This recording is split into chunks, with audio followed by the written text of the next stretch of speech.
2001년 7월 27일 경남 창원 한 오피스텔에서 소주방을 운영하던 40대 여성이 숨진 채 발견됐습니다. 장롱 서랍 속에서 몸을 한껏 웅크린 채 말입니다. 이웃들은 이틀 전 심하게 싸우는 소리를 들었다고 했지만 방 안은 깨끗했습니다. 손님이 왔다 간 듯 과일 접시와 방석 2개만 나란히 놓여 있었을 뿐입니다. 국과수는 방 안에 있던 이불, 담배꽁초, 쓰레기통 속 휴지에서 각각 다른 세 남자의 DNA를 확인했습니다. 피해자의 주변 남자 100여 명을 조사했지만 DNA의 주인은 나타나지 않았고 시간은 흘러갔습니다.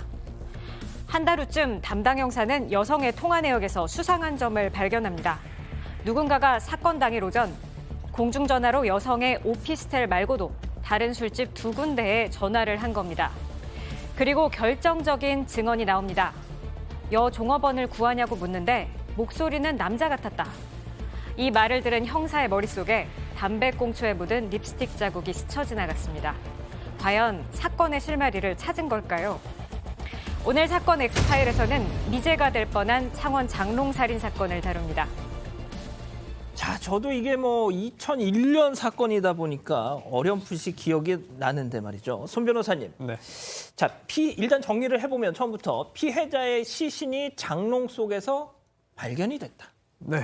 그 과정도 사실 좀 특이한 점이 있었습니다. 우선 피해자는 소주방을 운영하던 41살 여성이었는데요. 예. 일단 이웃들이 신고를 했어요. 아니 이틀 전에 심하게 싸우는 소리가 들렸다.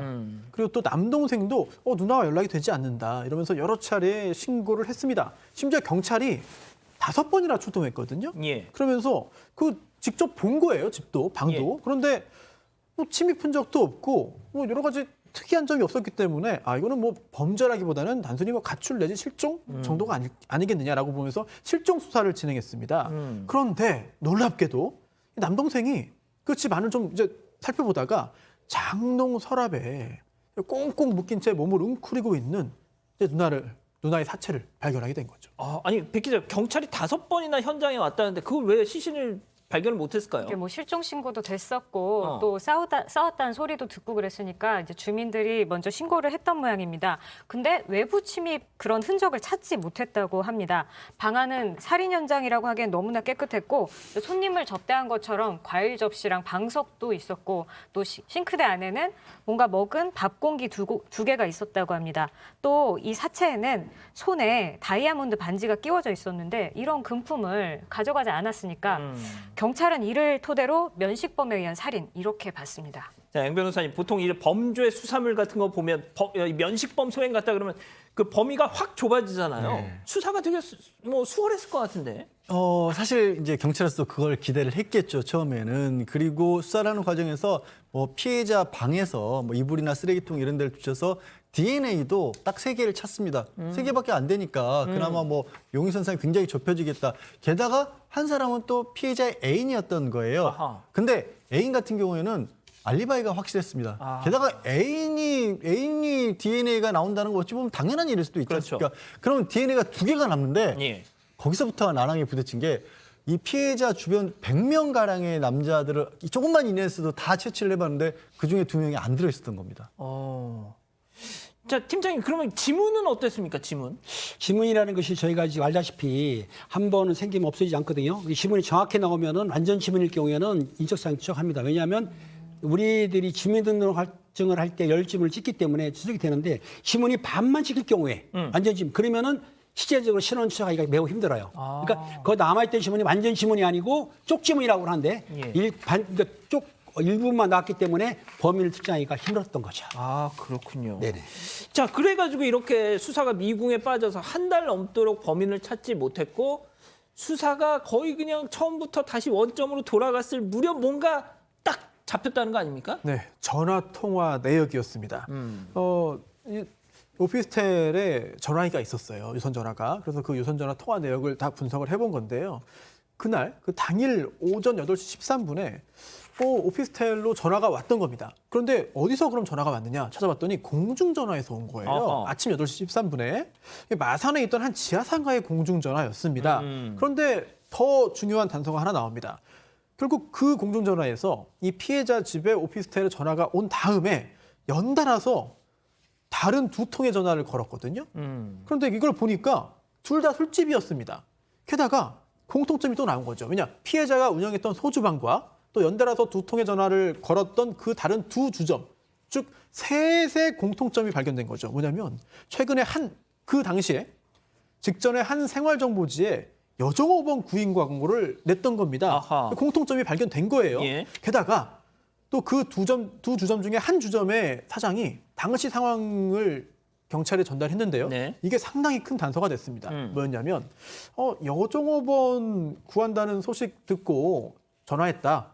구하는 거 맞느냐라고 물었는데 그런데 목소리가 남자 같았다라는 이야기를 했습니다. 양 변호사님, 그 여종업원을 구하신다면서요 하면서 전화를 하면은 여성이 전화를 해야 되는데 왜 남성 목소리가 났다는 이게 무슨 소리죠? 그러니까요. 그 얘기를 듣고 이 담당 형사가 순간적으로 그 피해자 방에서 발견했던 립스틱이 묻은 담배꽁초를 떠올렸다고 합니다. 그러니까 담배꽁초에 립스틱이 묻어 있었는데 생각해보니까 뭔가 모순된 점이 뭐였냐면 수사 대상은 계속해서 남성으로만 지금 그렇죠. 한정을 해서 수사를 했던 거예요. DNA도 DNA지만 문제가 이게 주변에서 싸우는 소리를 들었다라고 하는데 그러면 싸우는데 피해자를 한 번에 제압할 수 있었다는 건 같은 여성이 아니라 남성이겠거니라는 선입견이 있었던 겁니다. 그래서 남성들만 이 조사를 했던 거예요. 그런데 립스틱에는 담배꽁초에는 왜 립스틱이 묻었지? 여기에서 좀 발상을 전환을 해봐서 주변에서 혹시 최근에 문제를 일으켰던 트랜스젠더가 없는지를 찾아보기 시작하는 겁니다. 그러면서 실제로 여종업원으로 일을 하겠다면서 찾아왔던 트랜스젠더가 문제를 일으켰던 그런 얘기들을 첩보를 접하게 됐고 결국 제주 지역에서 비슷한 상황에서 주점에서 돈을 훔쳐 달아난 트랜스젠더 한 사람이 지문을 확보를 한 거예요. 그리고 피해 현장에서 확보한 지문과 대조해봤더니 그 사람이었던 겁니다. 이야, 진짜 지금 6,100여 분의 우리 가족 여러분들이 유튜브에 들어와 계시는데 진짜 우리 사건 반장 가족 여러분들 다 선수예요, 선수. 지금 딱 저희가 이제 우리 양 변호사님이 정답을 얘기해 주시기 전까지 야 이거 왠지 트랜스젠더인데 트랜스젠더 확 그러면 야 진짜 이거 대박이시네요, 진짜. 아무튼 뭐 그게 중요한 게 아니고 자 그렇다면 이 트랜스젠더 이 용의자가 왜 그 여성 오피스텔에 살던 여성을 살해한 겁니까? 이 사람한테도 좀 사연이 있었습니다. 당시에 이제 31살이었는데 8년 전에 성전환 수술을 받았다고 합니다. 이제 그 이후에는 마산이나 창원, 부산 일대를 돌아다니면서 술집 일자리를 구했는데 내가 사실 트랜스젠더라는 말을 할 때마다 쫓겨났다는 겁니다. 아이고. 그래서 그것 때문에 사회가 나를 차별한다라는 생각이 이제 점점 깊어지기 시작했고 그러다가 이제 여종업원을 구한다는 세 군데에다 이제 전화를 한 거죠. 그 중에 하나가 이 피해자였던 거고요. 그래서 아침 일찍 피해자와 통화를 해서 밤 10시에 만나러 갔는데 처음에 이 피해자가 굉장히 친절했다고 합니다. 밥을 안 먹었다고 하니까 미역국도 해주고 과일도 내놓고 굉장히 친절하게 얘기를 잘 해줬었는데 이제 주민등록증을 내놓으면서 그러면 이제 일자로 시작을 하잖아요. 그렇죠. 그거를 보자마자 약간 태도가 딱 바뀐 거예요. 아하. 이 피해자가 40대 여성이 딱 돌면서 당신 이렇게 일 못한다 이러면서 좀 이런저런 말들을 했던가 봐요. 인격적인 비하를 했겠죠. 했을 거라고 생각합니다. 이제 뭐 어떤 내용인지는 정확히 나오진 않지만 그래서 그런 말을 딱 듣자마자 욱해서 범죄를 저질렀다 이렇게 얘기했다고 합니다. 예. 팀장님 이게 2001년 사건인데 그렇죠. 팀장님 아시겠지만 그 하리수 씨가 처음 이제 광고에 등장을 해서 세간에 트랜스젠더란 존재가 저런 거구나라는 걸 딱 인식시켜준 해가 2001년도였거든요. 네네네. 그러니까 진짜 이 지금 사건 내용 들어봐서 아시겠지만 그때는 정말 어떤 그런 성적 소수자에 대한 어떤 사회적인 인식이라든지 그런 것들이 워낙 그 형성돼 있지 않는 시대였다 보니까 이런 또 서로 주고받는 말 속에서 이런 살인 사건이 났던 것 그렇죠. 같은데 네.